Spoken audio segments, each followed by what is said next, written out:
Donald Trump ने।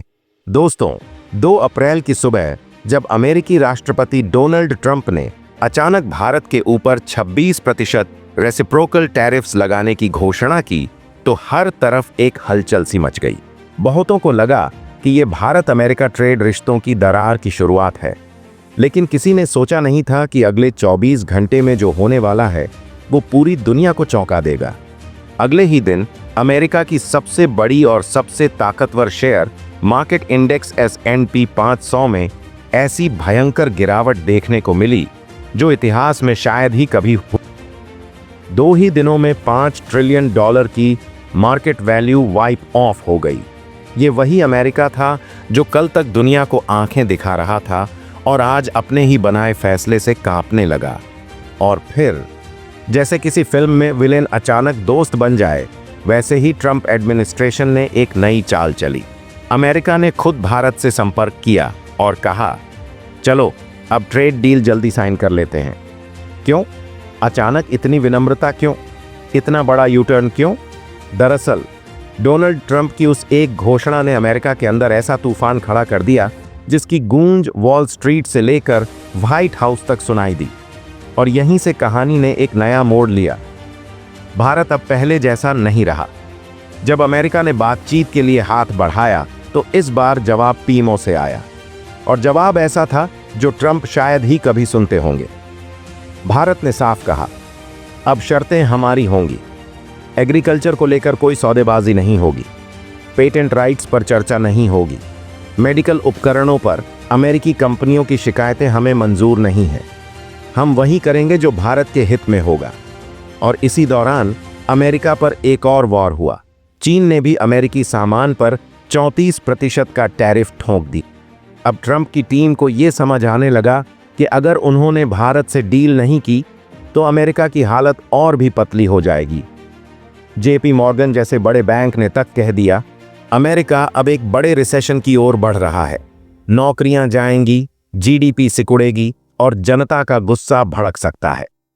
इस पूरे घटनाक्रम में सबसे दिलचस्प बात यह रही कि जब अमेरिका ने टैरिफ्स लगाए तो उन्होंने उन सेक्टर्स को हाथ तक नहीं लगाया जो उनके खुद के लिए जरूरी थे, जैसे कि भारत की जेनेरिक दवाइयां, क्योंकि अमेरिका को मालूम है कि अगर वो इंडिया से दवाइयां नहीं लेगा तो किसी और देश से भी नहीं ले पाएगा। अब भारत के पास मौका है अपनी शर्तों पर खेल खेलने का। और दोस्तों, अब सवाल सिर्फ इतना नहीं कि कौन जीत रहा है, असली बात यह है कि अब ग्लोबल पावर बैलेंस शिफ्ट हो रहा है। भारत अब मूक दर्शक नहीं, बल्कि एक ऐसा खिलाड़ी बन चुका है जो सामने वाले को अपनी चाल बदलने पर मजबूर कर रहा है। क्या ये भारत की डिप्लोमेसी की जीत है या अमेरिका की हड़बड़ी में उठाया गया कदम? आने वाले दिनों में क्या अमेरिका और भी झुकेगा? क्या भारत और मजबूत होकर नई शर्तें रखेगा? और क्या ये टैरिफ वॉर वाकई एक बड़े बदलाव की शुरुआत है? देखो, जो हुआ वो सिर्फ एक झटका नहीं था, ये एक संकेत था। अमेरिका ने जब टैरिफ्स लगाए वो सोच रहा था कि भारत को झुकाने के लिए ये एक चाल है, लेकिन असली चाल तो भारत ने चल दी, चुपचाप लेकिन असरदार। अब जरा सोचो, अगर भारत ने हर बार अमेरिका के कहने पर समझौता कर लिया होता तो क्या आज ये मोमेंट आता? भारत ने पहली बार नहीं, कई बार ये दिखाया है कि हम सिर्फ उपभोक्ता देश नहीं हैं, अब हम निर्माता भी हैं, रणनीतिकार भी हैं। मगर असली बात अब शुरू होती है। जो अमेरिका ने किया है वो दरअसल एक बड़ी मजबूरी का नतीजा था। अमेरिका की इकोनॉमी अब धीरे धीरे ग्लोबल सप्लाई चेन पर अपनी पकड़ खो रही है। पहले वो जहां टैरिफ लगाता था दुनिया झुकती थी, अब जहां वो टैरिफ लगाता है वहां जवाब में टक्कर मिलती है, कभी चीन से, कभी भारत से। और ये सिर्फ एक ट्रेड वॉर नहीं, ये एक साइलेंट पावर वॉर है। इसमें गोलियां नहीं चलती, लेकिन फैसलों से देश कांपते हैं। अगर आने वाले 12 महीनों में अमेरिका भारत के साथ फेयर ट्रेड डील साइन नहीं करता तो वो यूरोप की तरफ झुकने की कोशिश करेगा, मगर वहां उसे भारत जैसी लागत नहीं मिलेगी, न ही उतनी तेजी। भारत अब केवल अमेरिका का विकल्प नहीं रहेगा, बल्कि एक नया सेंटर बनेगा, खासकर हेल्थ, फार्मा, टेक और डिफेंस मैन्युफैक्चरिंग में। अमेरिका चाहे न चाहे उसकी कंपनियां भारत में निवेश बढ़ाएंगी। क्यों? क्योंकि उन्हें पता है कि भारत में सिर्फ बाजार नहीं, माइंडसेट भी बदल चुका है। एक और इंटरेस्टिंग बात, भारत अब जो भी डील करेगा उसमें सिर्फ व्यापार नहीं, राजनीति भी छुपी होगी। मतलब अमेरिका अगर कुछ पॉलिटिकल फायदे चाहता है तो उसे अब ट्रेड के टेबल पर ईमानदारी दिखानी होगी, और हो सकता है कि आने वाले साल में अमेरिका भारत के किसी बड़े इलेक्शन या पॉलिटिकल डिसीजन में भी परोक्ष रूप से हस्तक्षेप करने की कोशिश करे ताकि उसे फायदा मिले। ये ट्रेड वॉर धीरे धीरे पॉलिटिकल वॉर का रूप भी ले सकता है। तो भाई, अब खेल सिर्फ व्यापार का नहीं है, अब खेल है आत्मनिर्भरता बनाम निर्भरता का। और ये लड़ाई वो ही जीतेगा जो अपने नियम खुद बनाएगा।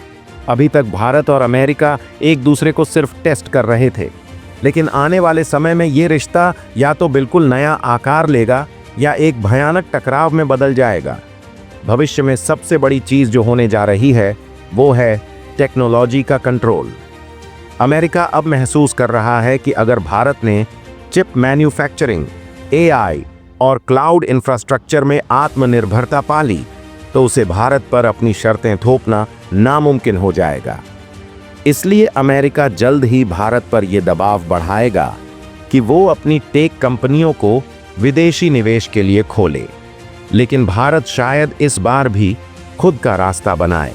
एक और चीज होगी, भारत धीरे धीरे अपने एक्सपोर्ट स्ट्रक्चर को बदल देगा।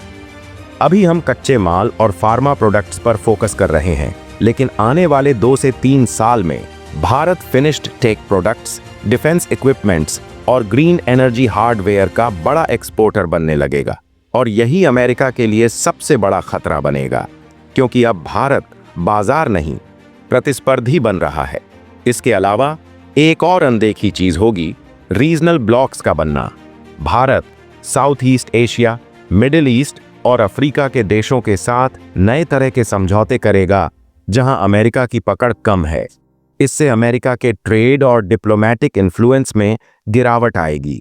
और जरा सोचो, अगर भारत और रूस या भारत और गल्फ कंट्रीज मिलकर एक नया पेमेंट नेटवर्क बना लें जो डॉलर पर निर्भर न हो, तो क्या अमेरिका शांत बैठेगा? इस सब के बीच एक खतरनाक मोड़ भी आ सकता है, टेक और डेटा को लेकर जासूसी का नया दौर। आने वाले समय में अमेरिका भारत की डेटा नीतियों को असंगत बताकर उस पर दबाव बना सकता है, लेकिन भारत शायद एक सख्त कानून लाकर अमेरिका की कंपनियों को मजबूर करेगा कि वो अपने सर्वर भारत में रखें। इससे एक तरह की डिजिटल खींचतान शुरू होगी। और आखिर में जो सबसे चौंकाने वाला बदलाव आएगा वो है अमेरिका की छवि का बदलना। आज जो अमेरिका भारत को एक सहयोगी मानता है, वो शायद आने वाले समय में भारत को एक अडिग प्रतियोगी के रूप में देखने लगे। और ये सोच ही आने वाले दशक की दिशा तय करेगी। अब ये सीधा युद्ध नहीं होगा, लेकिन हर कदम पर चाल चले जाएंगे।